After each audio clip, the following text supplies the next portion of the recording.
1º de dezembro de 2004, número 42, Valadez. Às 9h30 da manhã do dia 1º de dezembro, o repórter Tim Potter encontrou diversas mensagens telefônicas à sua espera no Eagle, vindas de uma boa fonte que queria desesperadamente lhe passar uma pista. Por volta de 20 policiais estavam prestes a arrombar uma porta aos pontapés no sul de Wichita e prender alguém, informou a pessoa que ligou. Ao que parecia, eles achavam que tinham encontrado o BTK. O endereço ficava perto da linha do trem. Potter, o repórter Stan Finger e os fotógrafos Randy Tobias e Bull Rader seguiram para o local. Eles partiram em carros separados, tentando não alertar o suspeito. Não viram nenhum sinal de uma prisão iminente, nenhuma viatura, nenhum sinal de vigilância. Perplexo, Potter estacionou 2 quarteirões mais adiante e se pôs a observar a casinha branca. No Eagle, outros repórteres começaram a vasculhar os registros públicos do proprietário da casa. Aparentemente tinha 65 anos, morava do outro lado da linha do trem. Era hispânico, como os relatos de testemunhas oculares e linguistas que vinham sugerindo que o BTK poderia ser. Tinha morado em Wichita a vida inteira. Naquela tarde, enquanto Potter dirigia por uma rua lateral na vizinhança de classe operária, reparou que estava sendo seguido por um sedã azul compacto. Ele reconheceu o veículo como um dos carros sem identificação usados pelos detetives. Potter estacionou. O sedã parou. Lá de dentro saiu Oates, parecendo irritado. "O que você está fazendo aqui?" perguntou o detetive. "Trabalhando", respondeu Potter. Oates abriu um sorriso tenso. "Fique fora do caminho, fique longe das vistas e mantenha a distância de propriedades privadas", mandou Oates. Oates estava furioso. Ele voltou para o seu carro, ligou para Lander e contou que Potter estava vigiando a vigilância. Lander perdeu as estribeiras, mandou Oates voltar para a sede da força-tarefa e também chamou de volta os outros detetives. O Eagle estava a par de uma investigação que tinha começado naquela manhã com outra pista. Uma fonte cuja identidade a polícia nunca revelou alertou que um homem chamado Roger Valadez poderia ser o BTK.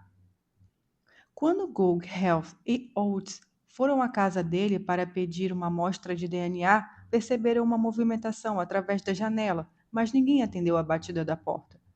Potter tinha estacionado a uma distância da qual podia ver tudo enquanto os policiais esperavam para saber se havia algum mandado de prisão pendente, sem nenhuma relação com o BTK, que lhes desse a autorização legal para entrar na casa de Valadez. "O que vamos fazer agora?"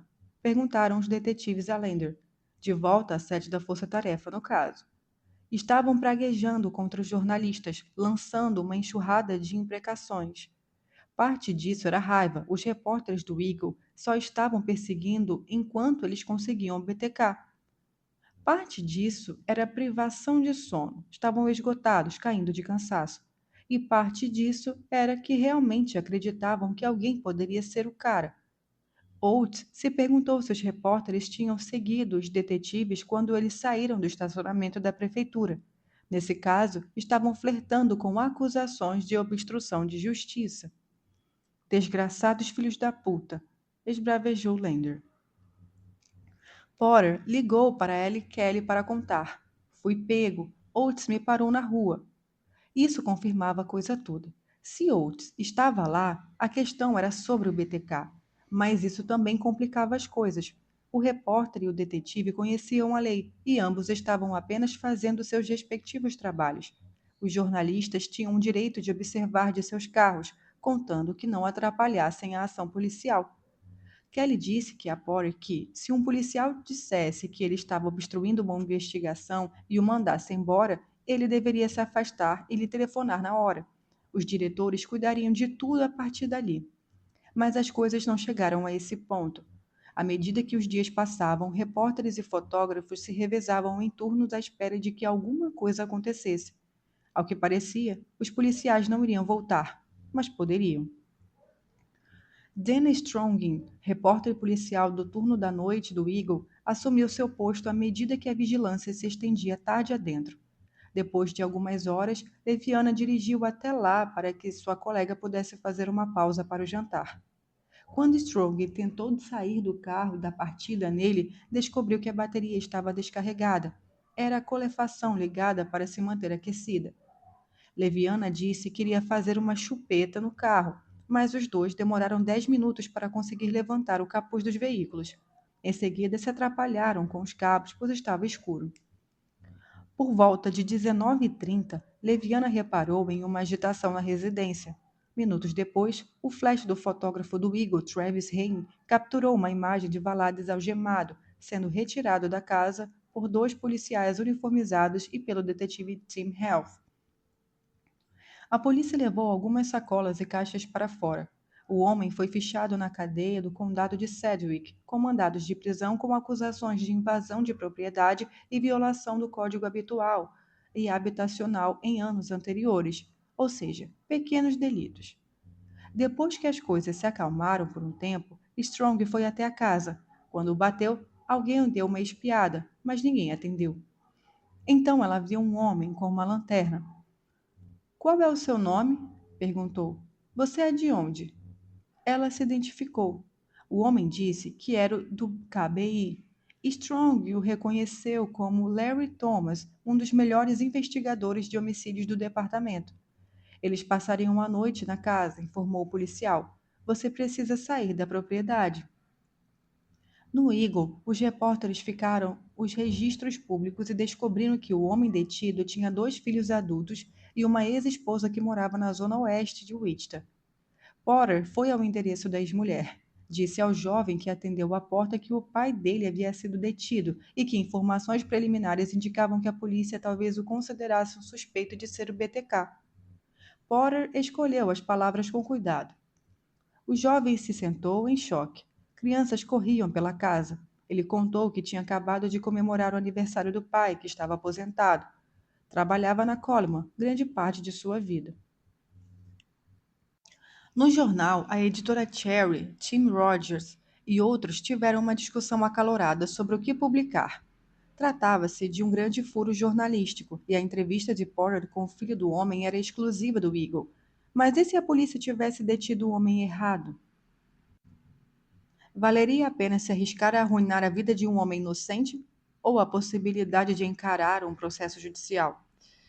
Os repórteres e editores ligaram para grandes confidenciais próximas da investigação do BTK para se inteirar da situação. No fim das contas, o Eagle noticiou que uma movimentação incomum acontecera no sul de Wichita, uma prisão envolvendo um grande número de policiais, incluindo detetives da unidade de homicídios e do KBI. Mas Chase Hall tratou as informações com cautela, omitindo da reportagem o nome e o endereço do homem e referências ao BTK. Também adiou temporariamente a publicação da apuração feita por Potter, que incluía a entrevista com o filho do homem. Os instintos de Charles Hall estavam certos, mas depois que a notícia foi postada no site do Eagle, por volta das 2 horas, em 2 de dezembro, as emissoras de televisão locais se apressaram para informar e explorar a história. Os jornalistas televisivos ligaram os pontos ao verificarem os registros da cadeia. Às 5 horas, todas tinham levado ao ar, com reportagens que mostravam a fachada da casa do homem. Um canal de TV divulgou o nome do homem e o apresentou como suspeito de ser o BTK. Havia tantos curiosos reunidos ali por volta das 7h30 que os boletins de trânsito das rádios aconselhavam as pessoas que estavam indo para o trabalho e para a escola a evitarem a área. Os vizinhos apareceram diante das câmeras dizendo que não conseguiam acreditar que o BTK morava logo ali. Os repórteres comentaram sobre o quanto era assustador ver brinquedos de crianças no quintal. A cena foi transmitida em rede nacional. Naquela tarde, o chefe Williams censurou a cobertura dos noticiários. É um absurdo quando você vê o impacto e vê o que aconteceu com uma vizinhança pelo fato de as pessoas presumirem que o Departamento de Polícia de Wichita estava realizando uma prisão relacionada ao BTK. Os policiais não tiveram outra escolha a não ser prender Valades em razão dos mandados anteriores, informou ele. Valades foi liberado mais ou menos 1 hora depois do anúncio do chefe de polícia, mas estava com medo de ir para casa. Multidões assistiram enquanto policiais devolviam uma van cheia de itens à casa. Depois de conseguir tão pouca coisa com a força-tarefa ao longo de 9 meses, Potter achou que estava sendo enganado. quando alguns dias depois conseguiu fazer Lander dizer em uma entrevista oficial que a amostra do Dona Valades o descartara como suspeito de ser o BTK. Aproximadamente um mês depois, Valades contou a Potter sua versão da prisão. Ele estava com febre e ficara de cama naquele dia. Por volta de 19h30, ouviu batidas na porta. A polícia abriu à força. Valades viu um bando de caras armados. Não mencionaram o BTK, mas disseram que tinham mandado de busca e apreensão para o meu DNA. Vamos tirá-lo de você por bem ou por mal, avisou um deles. 2 policiais o seguraram pelos ombros. Um terceiro levou um cotonete à sua boca. Durante as muitas horas seguintes, investigadores levaram itens de sua casa, documentos, máquinas de escrever, fotografias. Achavam que tinham capturado quem estavam procurando, disse ele. Ele revelou que a polícia espalhou pelo chão e pisoteou suas fotos de família e abriu buracos nas paredes. Mais tarde, ouviu uma mulher na TV chamá-lo de assassino. Processou alguns veículos de comunicação por causa dessa cobertura. Valade sabia que alguns fatos sobre ele eram compatíveis com algumas informações sobre o BTK divulgadas no dia anterior à sua prisão. Tinha a idade certa, servira no exército, morava perto da linha do trem. Mas sua vida não se resumia àquilo. Ele era um homem trabalhador, passara 29 anos na Coleman e grande parte desse tempo como gerente. Era o pai carinhoso de 3 filhos, com 3 netos. Não conseguia entender o motivo para a polícia suspeitar dele. Mais tarde, ganhou um processo de US$ 1 milhão contra a empresa jornalística Ames Communications, que prometeu recorrer. Ele morreu um mês depois. O episódio com Valades deixou os policiais irritados com os repórteres. Lander avisou aos detetives para ficarem de boca fechada. Oates estava preocupado que houvesse um vazamento da força-tarefa. Repetidas vezes pediu a Potter para contar como fora informado para ir à vizinhança de Valades. Oates até chegou a oferecer uma troca de informações. Você me conta e eu conto algo que queira saber. Potter recusou. Oates pediu a Potter que fosse camarada. O repórter disse que não podia revelar a sua fonte. Com a preocupação com vazamentos ganhando contornos de paranoia, o próprio Oates se viu sob suspeita. Certo dia, viu a repórter Cake em frente à prefeitura. Oates a considerou particularmente atraente com a saia que vestia naquele dia, portanto foi cumprimentá-la para descontrair um pouco. Eles bateram papo por 30 segundos antes que Oates se reunir ao grupo de detetives do caso BTK. Os outros olharam feio para ele. O que você está falando para ela? Dezembro de 2004 e janeiro de 2005. Número 43. As primeiras chances. O prefeito de Wichita, Carlos Mayans, contou ao chefe Williams certo dia que tinha recebido muitos e-mails sobre o caso BTK, alguns dizendo que Lander deveria ser substituído. O que você acha desses e-mails? Perguntou Mayans. A pergunta aborreceu o chefe de polícia. Não vou substituir o tenente Lander, respondeu. Kenny é o melhor. Quem poderia estar mais inteirado de todos os detalhes desse caso do que Lander? Substituí-lo no meio da investigação transmitiria uma má impressão, explicou Williams. Ele não tinha como controlar a opinião pública, mas podia determinar quem chefiava a força-tarefa, e essa pessoa seria Lander. O prefeito não voltou a mencionar o assunto, mas os repórteres do Eagle ouviram boatos de que Lander estaria prestes a se aposentar ou ser substituído. Eles perguntaram às suas fontes a respeito. Eu sinto vontade de matar algumas pessoas, ou algumas dessas pessoas que fazem esse tipo de reclamação. Johnson comentou com Lander certo dia. Você não quer fazer nada disso, respondeu Lander. Então sorriu, incapaz de resistir a uma brincadeira. Mas se matar alguém, não se preocupe, brincou. Sei como fazer qualquer coisa parecer um suicídio. No dia 8 de dezembro, Rader usou um telefone público para fazer um novo alerta à imprensa. Não fazia algo assim desde o dia seguinte ao estrangulamento de Nancy Fox, 27 anos antes, mas estava gostando da notoriedade de que desfrutava no momento. Informaria a Cake TV onde encontrar o pacote mais recente do BTK. Alô, Cake TV, atendeu uma voz. Aqui é o BTK, anunciou ele. Ah, tá, disse a funcionária da emissora. Irritado, Rader procurou outro número e discou. Joalheria Railsberg. Aqui é o BTK, disse ele. Existe um... Novamente desligaram o telefone. Ele tentou outros números, mas todos continuavam desligando na sua cara. Na década de 70, os trotes telefônicos mencionando o BTK tinham deixado as mulheres aterrorizadas. As pessoas estavam determinadas a não caírem nesse tipo de brincadeira doentia. Ele ficou irritado e ligou para uma loja de conveniência do número 3216. Kick Trip, atendeu um funcionário. Não desligue, tem uma bomba na sua loja. Aqui é o BTK. Isso bastou para chamar a atenção. Brandy Senner, o subgerente do estabelecimento, foi chamado ao telefone. Ray lhe mandou anotar algumas intimações e algumas instruções. Estou ligando para contar sobre um pacote do BTK na esquina nordeste da Ninth com a Minnesota. Escreveu Ray, então desligou. Senner chamou a polícia. Ray se afastou do telefone público soltando fumaça pelas ventas por causa das pessoas que desligaram na sua cara. Algumas delas pareciam jovens. Essa nova geração, pensou, eles não entendem o que é importante. O local indicado por Ray ficava perto da Modoc Park, ao lado da rodovia interestadual 135. Quando Lander chegou, reparou em uma máquina de vendas de jornal da Wichita Eagle vazia. Um local provável para deixar um pacote, pensou. Vasculhou o bolso à procura de 50 centavos. No fundo da máquina encontrou papel e um pedaço de corda. Lixo.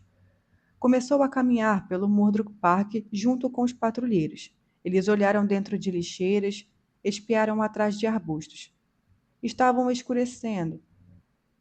Estavam longe de suas casas também, e os vizinhos podiam ver lanterna dançando como vagalumes no inverno. O pacote não foi localizado.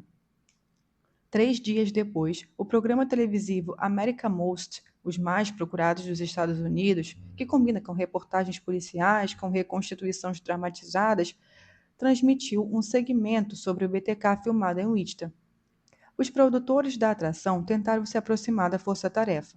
Quando ligavam para o porta-voz da polícia, diziam: "Não somos da mídia, somos uma força policial."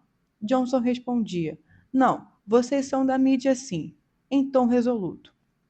E em tom resoluto também, John Walsh, o apresentador do AMW, anunciou no programa: "Estou aqui para capturar o BTK." Os produtores impressionavam os policiais por informações não divulgadas e passavam para os telespectadores a falsa impressão de que tinham obtido alguma coisa. Quando Walsh disse no ar que receberam um pedido para ajudar no caso BTK, o chefe Williams ficou furioso. Aquilo não era verdade. A agressividade do estilo "estamos indo atrás de você" de Walsh irritou o chefe de polícia, porque só atrapalharia a estratégia de Lander de tentar estabelecer um diálogo com o BTK. A AMW divulgava informações incorretas em suas transmissões e na sua sala de bate-papo ao vivo, onde membros de uma tal de Força-Tarefa BTK, dos mais procurados da América, coletavam perguntas e pistas dos telespectadores. Durante a discussão online, um funcionário da AMW, identificado como BTK_Task_Force 3, escreveu que o assassino em série usara camuflagem e escondera o rosto durante o ataque contra Catherine e Kevin, em 1974. Não era verdade. Mas nem todas as avaliações dos policiais eram desfavoráveis. Entre aspas, "Eu só tenho coisas boas a dizer sobre Walsh", Ralph diria mais tarde. "Ele é um homem sincero." Ralph Gould e Oates Snyder fizeram amizade com ele e esperavam que o alcance nacional do programa conseguisse trazer à tona algo útil. Heath e Oates pegaram um avião para Washington, D.C., para oferecer ajuda quando o programa pediu que os telespectadores fornecessem pistas sobre o caso. Para Oates, era inevitável gostar de Walsh, cuja carreira perseguindo criminosos começara quando seu filhinho tinha sido sequestrado e assassinado. "Uma coisa dessas nunca deixa você, não importa o que aconteça depois", Oates declararia mais tarde. No caso do BTK, o programa gerou muita atenção, mas nenhuma pista útil. Ao entardecer do dia 13 de dezembro, um homem chamado William Ronald Irving viu um pacote perto de uma árvore enquanto caminhava pela Murdoch Park. Ele o levou para a casa da mãe. A pequena sacola branca de lixo continha um saco plástico Ziploc transparente.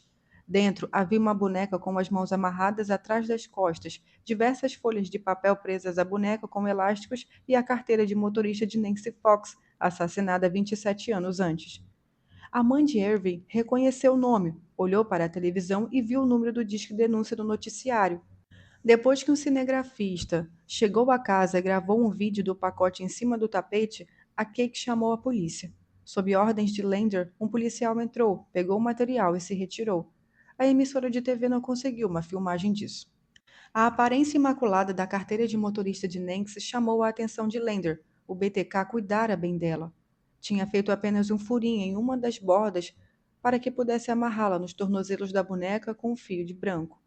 Mas Lander e o chefe Williams ficaram ainda mais intrigados com o fato de o BTK lhes ter enviado o documento. Assassinos em série nunca abriam mão de troféus, e o BTK fizera isso. Por acaso estaria tentando se livrar dos souvenirs incriminadores?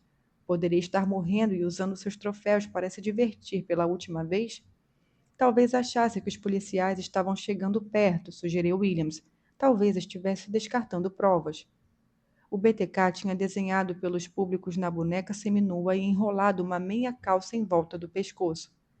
Uma carta de 2 páginas intitulada Capítulo 9 mostrava que o BTK sentia orgulho do que tinha feito e que queria dar aos policiais muitas informações. Eu reparei em Nancy um dia enquanto dirigia pela área. Descobri o nome dela verificando sua caixa de correio e segui até o trabalho. De perto, eu visitei a loja onde ela trabalhava, perguntando sobre algumas joias ou no mostruário e comprei algumas joias baratas. Claro que não contei para minha namorada de onde elas vieram. O BTK estava começando a escrever em um tom mais de conversa e confidência. Naquele dia, eu estacionei a alguns quarteirões de distância e andei até o apartamento. Cortei a linha telefônica e invadi, esperando. Ela chegou em casa, entrou e foi confrontada na cozinha. Ela ficou surpresa e foi pegar o telefone. Eu disse a ela que tinha uma faca e mostrei a Magno no meu coldre de ombro. Nós conversamos sobre o sexo e o perigo se ela não cooperasse. Ela acendeu um cigarro enquanto conversávamos e ela finalmente disse: Vamos acabar logo com isso para que eu possa chamar a polícia. Ele a deixou ir ao banheiro, a obrigou a despir o roupão e em seguida a algemou. Eu baixei sua calcinha. O diretor de jornalismo da Cake, Glenn Hoare, um profissional de 38 anos de idade e tarimbado pela intensa concorrência dos noticiários locais do sul da Flórida, tinha lembrado seus funcionários para sempre cooperarem com a polícia. Mas também achava que a emissora e o restante da imprensa de Wichita haviam sido colaborativos demais com a polícia. Horn disse que nunca teria guardado na gaveta uma matéria como O BTK ressurge, por 2 dias, como o Igor fizera em março. Estava cansado da recusa dos policiais a responder perguntas, mesmo quando as mensagens do BTK eram enviadas para Cake. Não achava que isso fosse justo com os telespectadores, que eram cidadãos pagadores de impostos e potenciais vítimas do BTK.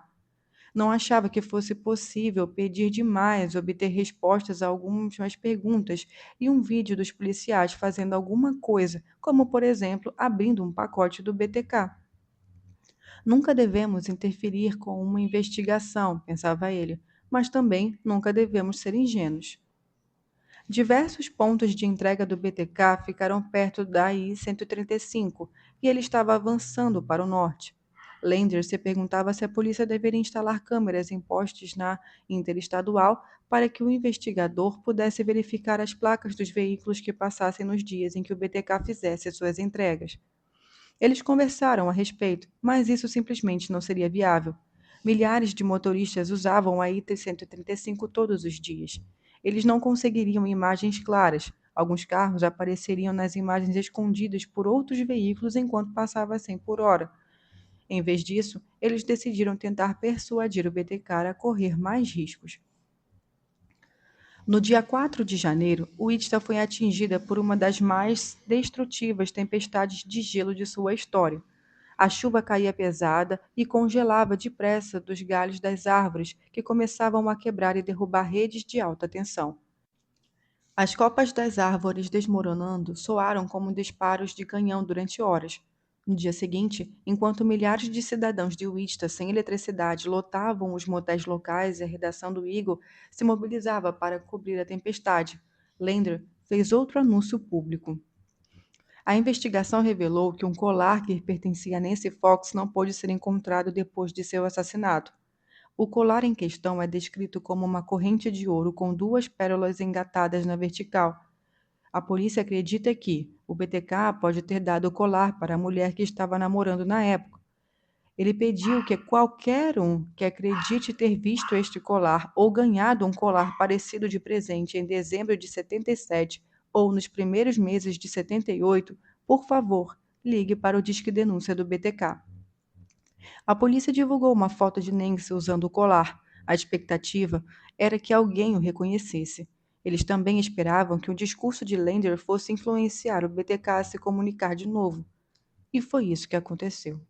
4 dias depois da tempestade de gelo, um homem dirigindo um Jeep Cherokee preto entrou no estacionamento da loja de materiais de construção e decoração Home Depot North Woodlawn, no nordeste de Whitman. O estacionamento estava lotado. Milhares de galhos de árvores tinham caído. A Home Depot estava vendendo muitas motosserras. Câmeras de segurança automatizadas gravavam uma imagem borrada de um veículo circulando pelo estacionamento algumas vezes, então parando. O motorista andou até uma picape ali perto e parou ao lado do veículo. Ele pareceu colocar alguma coisa na caçamba do utilitário, então se afastou em seu carro. O reverendo Terry Fox ampliara a congregação de sua igreja batista Emmanuel em centenas de membros nos anos anteriores, pregando uma mensagem religiosa conservadora e oferecendo ajuda para as famílias, inclusive as mais pobres. Ele se tornara conhecido em todo o estado alguns meses antes, ao liderar um esforço para incluir uma emenda contra o casamento gay em um referendo estadual. Fox, então, decidiu se concentrar na preocupação mais eminente da cidade. Convocou o encontro de orações da comunidade em algum dia de janeiro para persuadir o BTK a confessar seus pecados. Alguns pastores locais o acusaram de agir motivado apenas para ganhar publicidade, mas Fox persistiu. Esperava que centenas de pessoas fossem aparecer, mas a população ainda em abrigos ou motéis ou ocupada com a remoção de entulhos depois da tempestade, a igreja acabou recebendo apenas por volta de 100 pessoas em seu ginásio. Duas eram policiais, o subchefe da polícia Robert Lee e o detetive da força-tarefa BTK Kelly Oates. Fox incitou o assassino a tomar uma atitude. Você, obviamente, fez péssimas escolhas, até mesmo trágicas escolhas até agora. Como pastor, estou convocando você a tomar a escolha certa ao se render para que nunca mais possa machucar ninguém. Ninguém se manifestou ou se apresentou. Nos fundos do ginásio, Oates estudou os rostos da multidão. Os detetives tinham aberto mão de muitas folgas, mas o departamento estava acumulando um volume de pagamento de horas extras que vinha drenando o orçamento, e havia outras contas a pagar. Portanto, foi com gratidão que o chefe de polícia de Wichita recebeu uma série de telefonemas de um congressista do Kansas. O parlamentar republicano Todd previdenciou em janeiro para que $1 milhão do Tesouro Federal fosse enviado para ajudar a polícia. Para obtê-lo, Todd observara e abordara assertivamente o presidente do Congresso Dennis Hastert e o líder da maioria republicana, Tom DeLay, às vezes em seus gabinetes, às vezes no plenário. Williams e Lander ficaram contentíssimos. Usaram o dinheiro para pagar horas extras, carros alugados, computadores, testes de DNA e uma longa lista de outras necessidades. Ainda que se sentissem gratos, pediram a Ted para manter o trabalho em benefício deles em segredo. Johnson justificou dizendo que os policiais não queriam que o BTK ficasse sabendo. Então Todd concordou. Mas se vocês o pegarem, eu quero estar lá, disse ele. Em 25 de janeiro, a Cake recebeu um cartão postal do BTK. O endereço do remetente era S. Killett, residente no número 803, na N. Edmore, uma referência à residência do Zoteiro. A missiva estava rotulada com Comunicação número 8, com data, local e conteúdo. Havia mais, porém o diretor de jornalismo, Glenn Orr, mandou Chris Frank, um repórter da Cake, se dirigir imediatamente para a isolada estrada rural que o BTK tinha mencionado e ver se havia algum pacote. Orr, então, tentou decidir o que contar aos policiais. À medida que a história do BTK se desenrolava, ele via tentando fazer a coisa certa, às vezes consultando especialistas de ética jornalística da Porter Institute. Queria muito que a Cake tivesse acesso exclusivo ao que acontecesse em seguida. Ele ligou para a polícia para avisar que a Cake recebera um cartão postal. Lander mandou Oates ir lá buscá-lo. Oates entrou apressado no saguão da sede da emissora minutos depois e pediu o cartão postal a Orne. Para sua surpresa, ele começou a tentar negociar um acordo. Disse que queria filmagens dos policiais abrindo o pacote caso alguém fosse encontrado no local indicado do cartão postal. Também gostaria que o chefe de polícia fosse a Cake para que pudessem fazer uma gravação com ele. Isto é uma investigação de homicídio, Oates respondeu para Orne. Preciso daquela mensagem agora. Mas Orne continuou falando em um tom brusco. Oates sacou o celular, ligou para Lander e explicou em breves palavras o que Orne queria. Oates, então, entregou o celular para Orne. Ele quer falar com você, avisou o detetive seu turno. Orne pegou o telefone. Não vou ficar brincando de let's make a deal com você, querido, avisou Lander. O detetive Oates precisa dessa informação agora. Você vai entregar essa informação ao detetive Oates imediatamente e ele vai deter você e o seu pessoal, um de cada vez, até esvaziar o prédio. Ele vai prender você por interferência em uma investigação de homicídio. Tudo bem, disse Orne. Orne devolveu o celular, então entregou o cartão postal a Oates. Oates leu e se retirou. Orne declarou mais tarde que não teria se incomodado de ir para a cadeia. Era só me jogar uma gaita e eu teria me sentado na cadeia e tocado uma canção. Foi o que disse.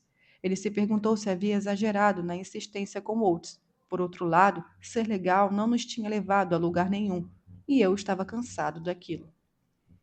O cartão do BTK continha mais uma pista enigmática e provocativa. E dizia assim: me avise de algum modo se você ou o departamento de polícia de Wichita recebeu isto. Também me avise se você ou a polícia recebeu o número 7 na Home Depot, lugar de entrega 8105. Obrigada. Antes de ligar para a polícia, Orne enviara o âncora do noticiário Larry para as duas lojas da rede Home Depot da região. Comece a perguntar por lá se eles viram alguma coisa estranha. Quando saiu da Cake, Oates ligou para Gold Health e lhes disse que seguiram para North Seneca. Quando o detetive chegou lá, encontrou Gold Health e diversos funcionários da Cake TV, incluindo os repórteres Chris Frank. Todos estavam olhando para a caixa de cereal Post, enfeitada com uma fita de papel crepom vermelha, presa ao chão por um tijolo encostada à base de uma placa de curva perigosa. Gogo estava incomodado. Aquele trecho de Sêneca era de terra. Os repórteres tinham subido a estrada e manobrado próximo da placa, ou liberando e deliberando as marcas de pneus que poderiam encontrar ali. Depois tinham se aproximado quase meio metro da caixa, deixando pegadas na areia macia. Qualquer esperança de encontrar pegadas do BTK desapareceram. O detetive apontou para bitucas de cigarro largadas a alguns centímetros da caixa. Os policiais adoram encontrar bitucas de cigarro em cenas do crime. Eles podem analisá-las à procura de DNA. Gold estava dizendo a Oates que iria coletá-las quando algum profissional lhe contou que eram dela. Quanto mais Oates ouvia, mais irritado ficava. Teriam que coletar amostras de todo mundo para ter certeza e eliminar alguns suspeitos.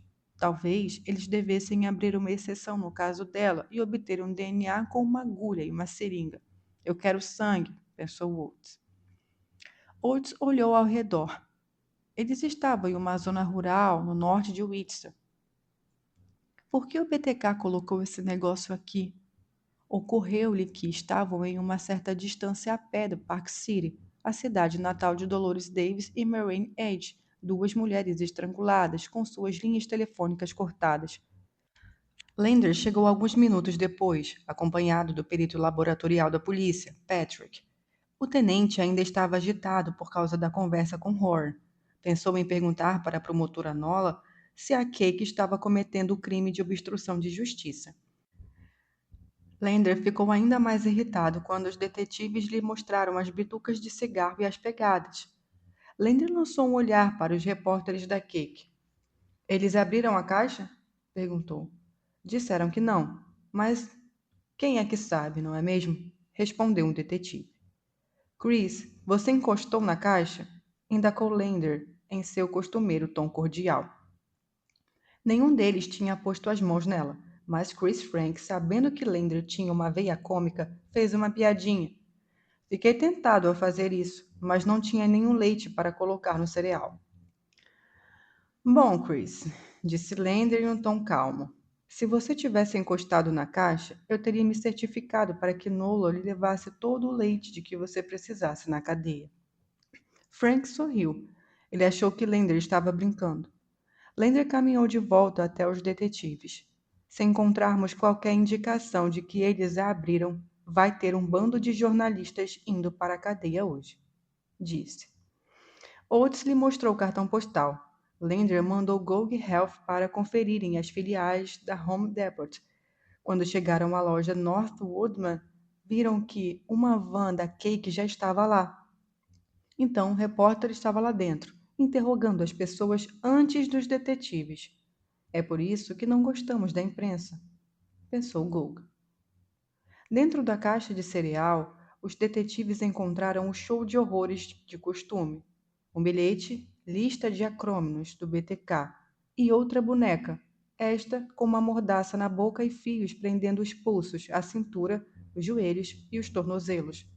A boneca estava nua da cintura para baixo, com a área pubiana escurecida por um marcador permanente. Uma corda de sisal ligava o pescoço da boneca a um curto pedaço de cano de plástico branco. Lander o reconheceu como um lembrete provocativo de Josie Otero. O bilhete mostrava mais uma vez que o BTK se considerava algum tipo de policial ou agente secreto. Policiais adoravam abreviações, o BTK também, e tinha usado uma grande quantidade delas nesse bilhete. Explicou que SBT significava Spark Big Time, que é a hora da diversão do Spark, ou masturbação, fantasia sexual, e por aí vai. Não foi encontrada nenhuma referência ao outro pacote mencionado no cartão postal, e interrogatórios e buscas nas duas lojas da Home não deram em nada. Os detetives pediram aos agentes para afixarem um bilhete nas salas de descanso dos funcionários, perguntando se alguém tinha visto ou encontrado alguma coisa estranha nas últimas semanas. Oates não foi a única pessoa a reparar que a caixa de cereal havia sido encontrada bem perto da Park City e a se perguntar se o BTK não havia matado mais duas pessoas além daquelas que os policiais tinham confirmado. 2 dias depois de o pacote de Seneca Street ser encontrado, o Igor publicou uma matéria escrita por Leviana e Porter destacando a possível conexão entre os homicídios Edge e Davis e o caso BTK. Citaram ex-policiais segundo os quais os investigadores haviam muitas suspeitas e de que os assassinatos haviam ocorrido em Park City estavam relacionados. Leviana, que tinha feito a cobertura de ambos os homicídios anos antes, escreveu que os residentes de Park City conversavam a boca pequena a respeito dessa ligação fazia anos. Quando Edgar Bishop viu o bilhete na sala de descanso na Home Depot, ele se apresentou à polícia de imediato, contando aos policiais sobre a caixa de cereal. E contou também como encontrara na caçamba de sua picape 2 semanas antes. Bishop a jogou fora, mas logo depois saiu de férias. Então seu cesto de lixo não tinha sido levado para a calçada e para a coleta. Ele ainda estava com o pacote. Oates e a detetive Cherry James o entregaram para o laboratório do FBI. Viram a descrição do BTK a respeito de como pretendia explodir sua casa com uma bomba de propano e gasolina se os policiais a invadissem. Isso incitou uma sugestão irreverente de Heath em Oates, que ainda estavam irritados com Igor por ter ido até a casa de Roger 2 meses antes. Eles brincaram que, se a casa de BTK estivesse mesmo preparada para explodir, os policiais deveriam convidar o pessoal do jornal a entrar primeiro. E Lender sorriu. Grande parte do que foi escrito na caixa de cereal era o material egocêntrico de sempre. Ele gostava de chamar a si mesmo de Rex, latim para rei, por exemplo.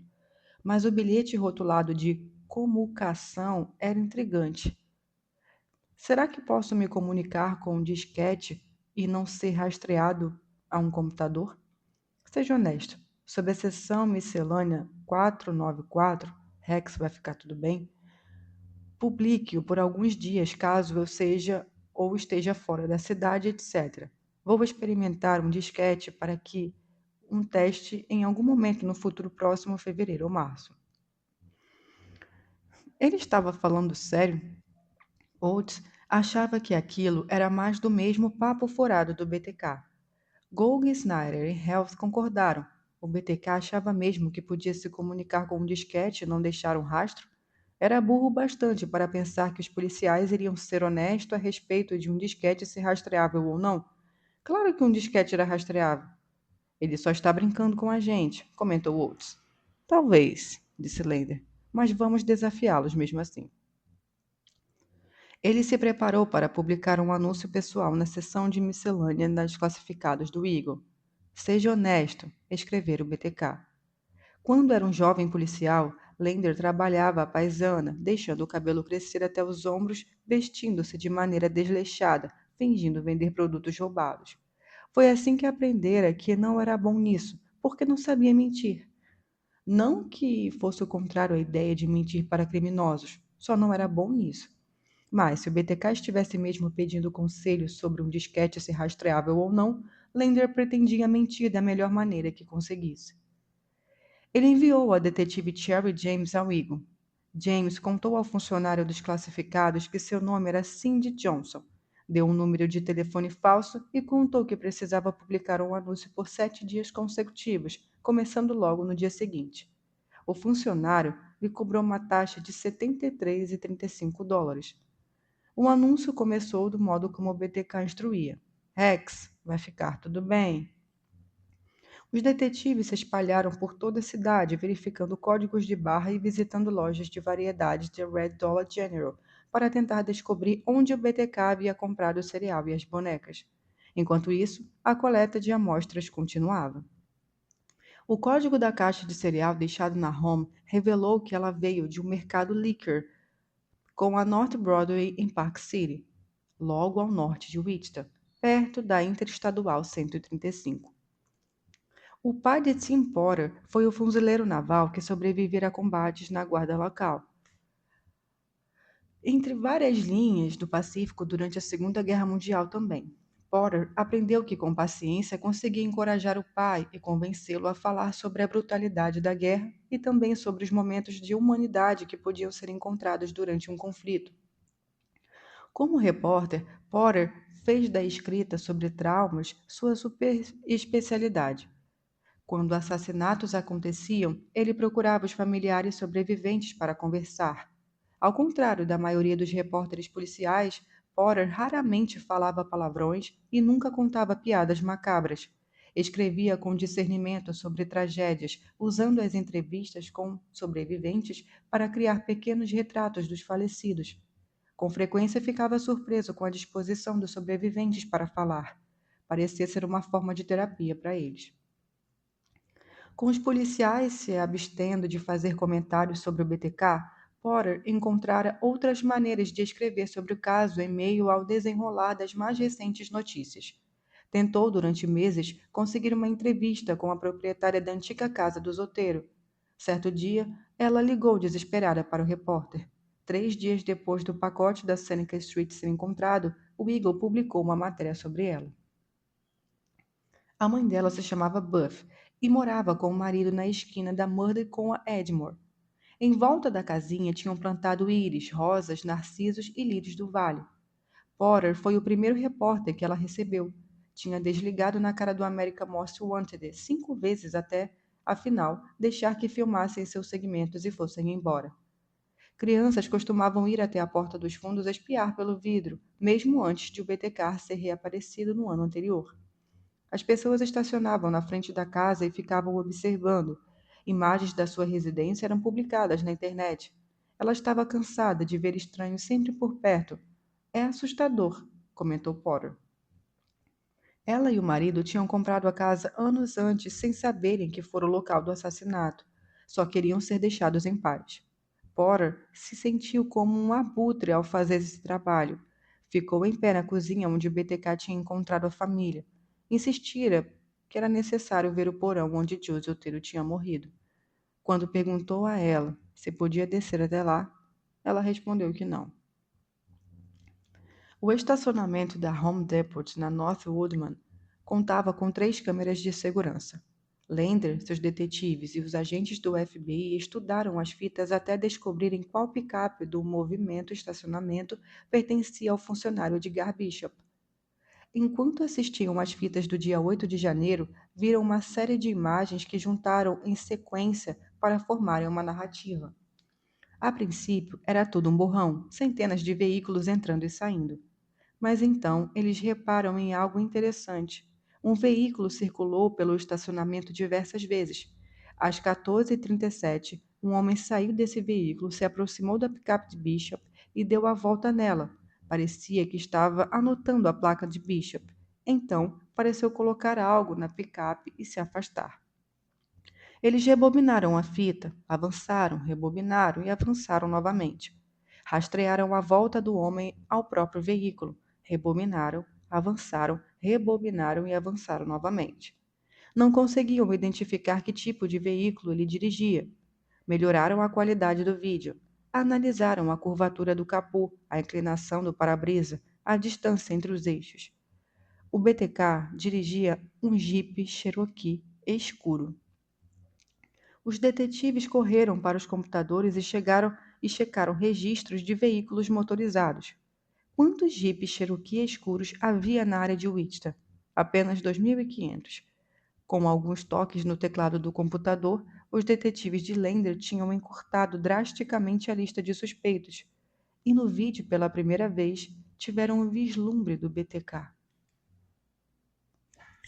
Fevereiro de 2005. Número 44. A grande oportunidade. No dia 3 de fevereiro, a Cake recebeu um cartão postal no qual o BTK agradecia a emissora pela rápida resposta aos 7 e 8 e agradecia à equipe do noticiário por seus esforços. Pediu que contassem à polícia que eu recebi a pista de jornal para um sinal verde e prometeu um teste em breve. Lander planejava chamar o esquadrão antibomba e passar o pacote seguinte por um raio-x antes de abri-lo, mas isso representava um problema adicional. Se a nova remessa do BTK contivesse um disquete, um raio-x, embaralharia as informações contidas nele. Os policiais compraram disquetes e os testaram. Os testes mostraram que as informações sobreviveriam à explosão ao raio-x. Saber disso pouco fez para aliviar o fardo de Lander que carregava. Em casa, ele e Cindy tinham por fim conseguido dar um pouco de paz de espírito a James, que vinha passando noites de terror, dormindo na cama dos pais com a luz acesa, depois que o BTK reaparecera. Seus pais o tinham convencido de que o BTK era velho demais e cauteloso demais para ir atrás do filho de um detetive com viaturas passando diante de sua casa a cada hora. Lander estava tentando manter a proximidade com o garoto apesar das longas horas passadas no trabalho.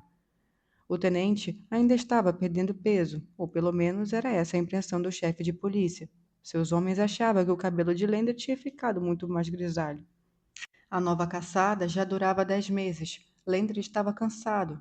Raider também estava ficando cansado. Seu método de assustar pessoas dava trabalho. Escrever a mensagem, tomar cuidado para não fornecer nenhuma pista. Sempre usar luvas, dirigir até uma copiadora e copiar a mensagem.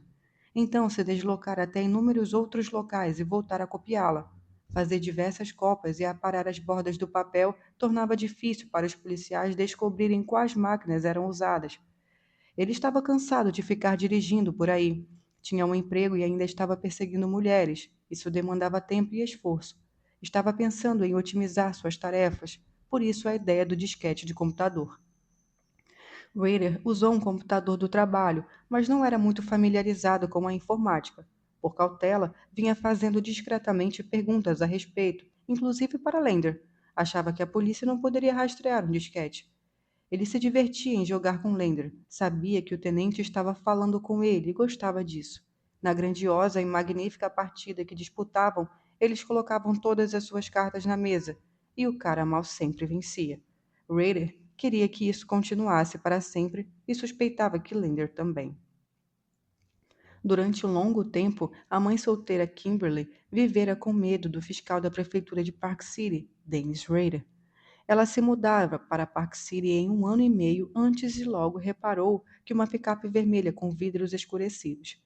O sujeito dentro do veículo tirava fotos polaroides dela e de seus filhos.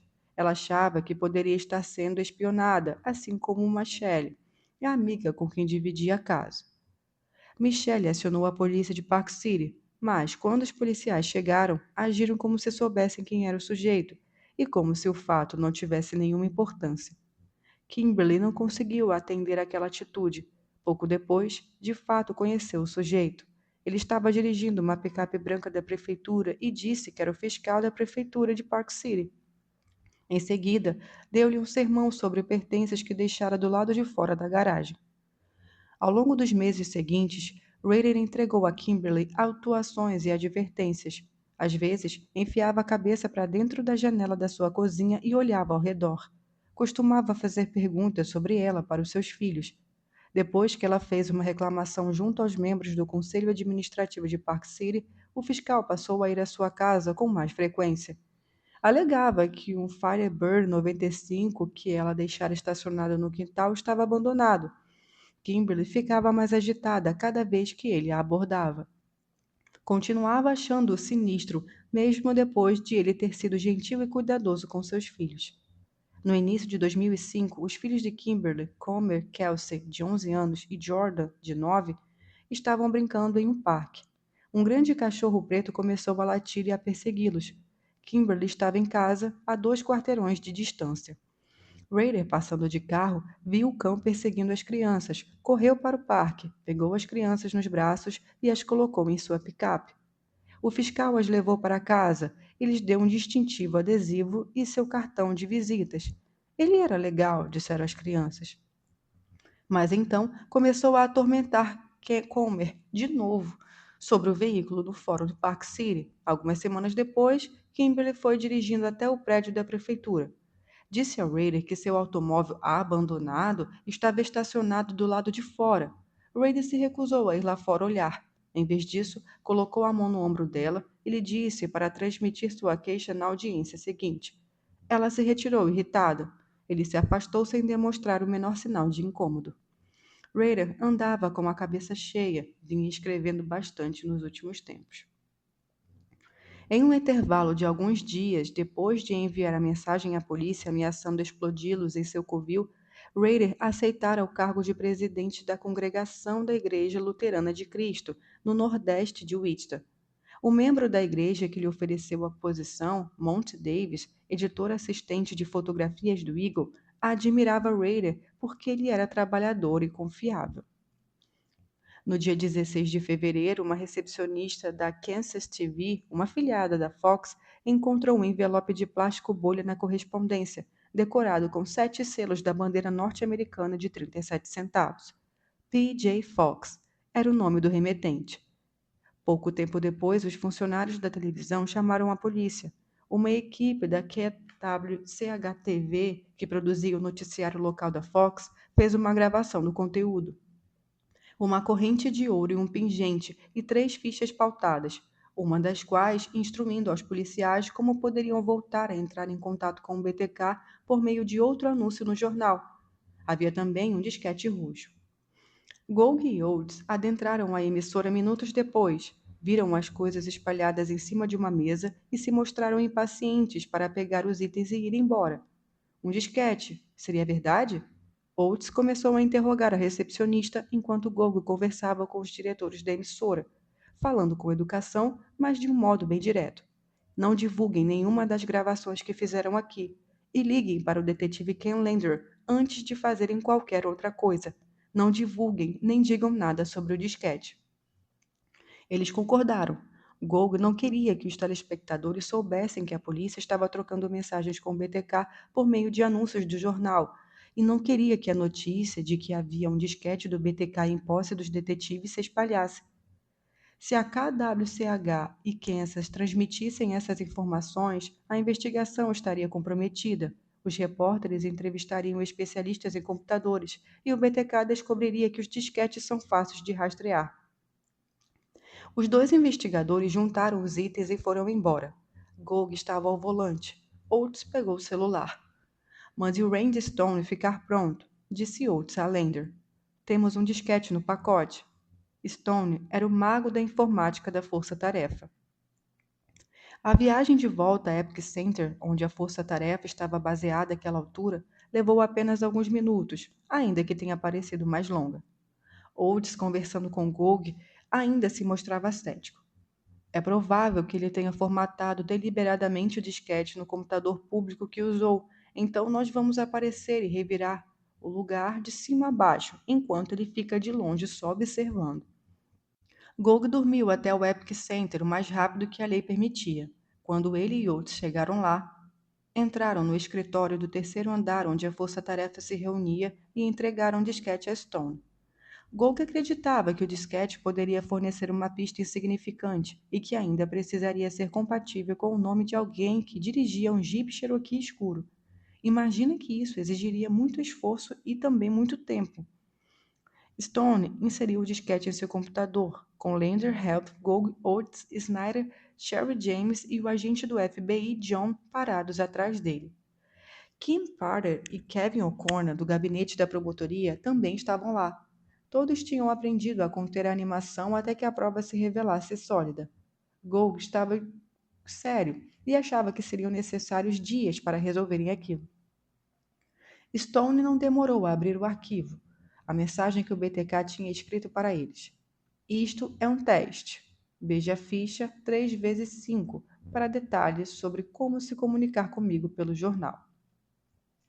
Stone em seguida clicou no campo Propriedades do arquivo e então, em letras claras, leram o nome Dennis. A letra também informava que o disquete estivera em um computador registrado no nome da Igreja Luterana de Cristo e fora usado pela primeira vez na Biblioteca Pública de Park City. Olha só, exclamou alguém empolgado. Seria mesmo assim tão fácil? James e Sullivan se sentaram diante de outros computadores na sala e fizeram uma busca da internet pela Igreja Luterana de Cristo. Demorou apenas alguns segundos. Acessaram o site e apontaram para o nome do presidente da congregação, Dennis Rader. Meu Deus, disse alguém. Eles tinham um nome. Gould, Snyder e os outros só observavam espantados. James então usou o serviço de inteligência privada Choice Point para obter o endereço de Rader, Independence Street, 6220, Park City. Ouviu-se o som se arrastar de pés. Stone desviou os olhos do computador e viu que todos os detetives tinham disparado para a porta. Estacionado a meio quarteirão da casa de Rader, Snyder ligou para Lander a fim de contar sobre o Jeep Cherokee e perguntar o que fazer. Se Lander desse o sinal verde, contou a Snyder, eles ficariam felizes em arrombar a porta de Rader a pontapés e arrastá-lo para a calçada.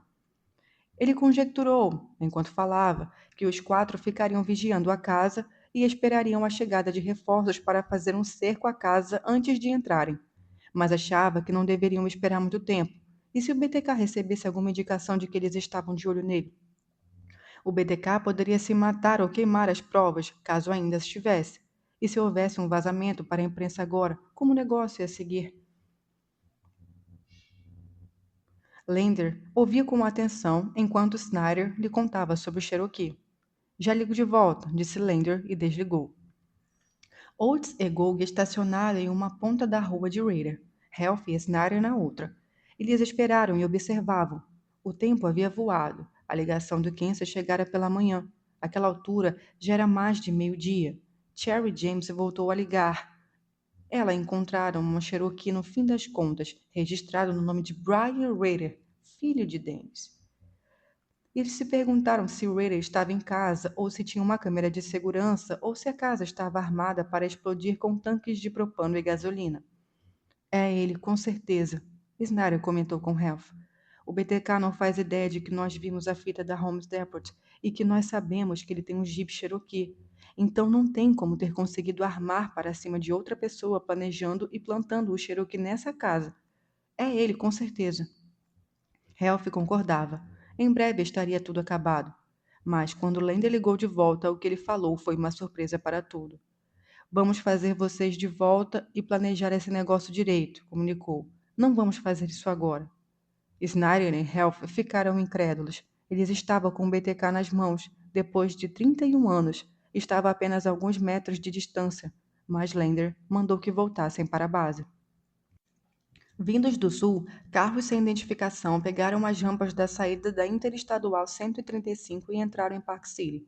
Os veículos, com 2 policiais à paisana em cada, tomaram posições das 2 pontas da rua curta de Raider. Os homens passariam a noite inteira ali.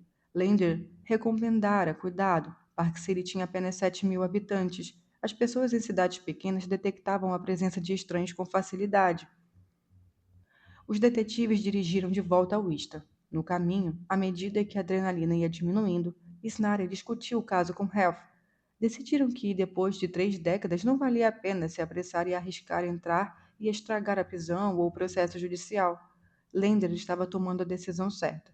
Mesmo assim, ter que dar meia volta os irritou. Gould, Oates, Health e Snyder chegaram ao Epic Center quase pulando de empolgação. Houve cumprimentos, abraços e apostas. Com certeza Raider era quem estavam procurando. Mas em volta deles, enquanto comemoravam, outros detetives continuavam trabalhando no caso. Cherry James e outras pessoas juntavam freneticamente uma pilha de papéis em cima de mesas, destacando nomes, endereços, números de telefone e descrições dos relacionamentos com parentes, amigos, colegas de trabalho e outras pessoas que mantiveram contato com Raider. Lander contou aos detetives o que já tinha revelado ao coroner e aos outros. Queria pegar o DNA de algum parente, sem alertar Raider ou seu círculo familiar mais próximo, e ver se o material genético da família tinha alguma compatibilidade com o do BTK.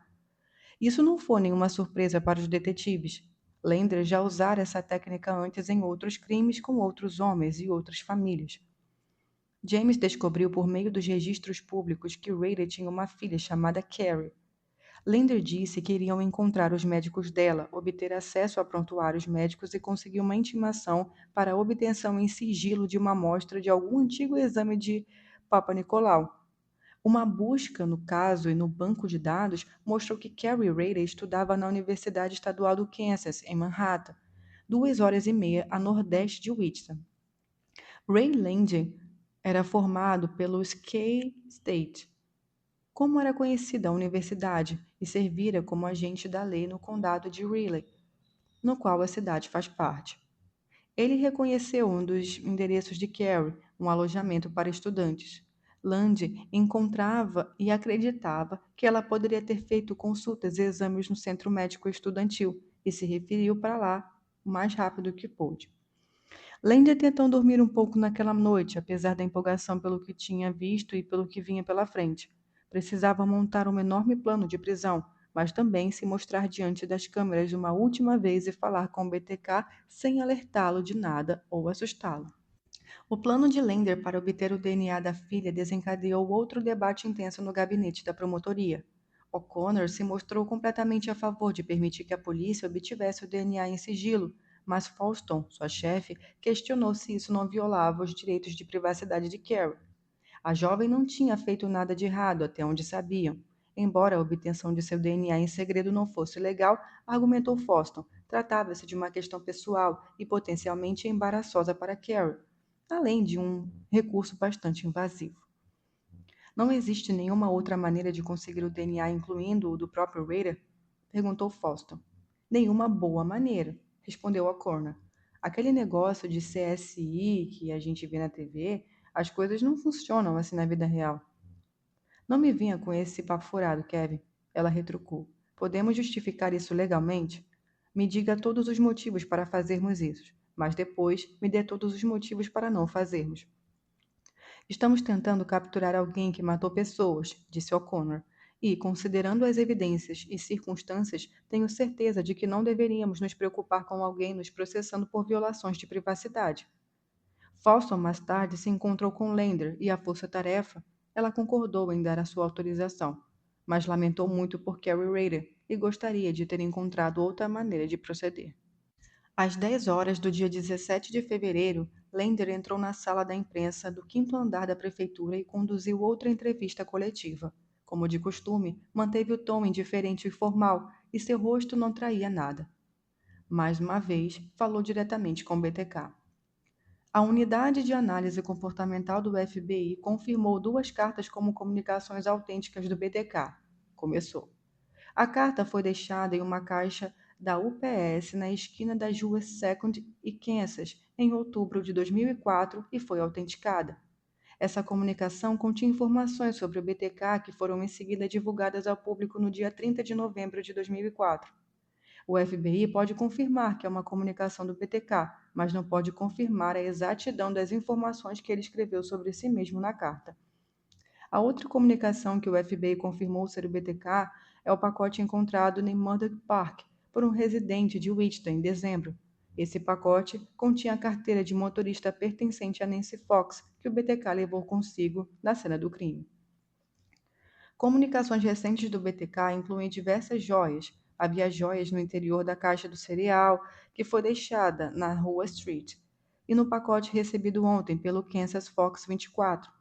O conteúdo da comunicação de ontem para o Kansas Fox 24 foi enviado para o FBI. Estamos no processo de determinar se algumas dessas joias pertenciam ou não às vítimas. Lendra levantou o olhar do texto impresso e se dirigiu para as câmeras em um tom mais amigável, como se estivesse falando com alguém que conhecia.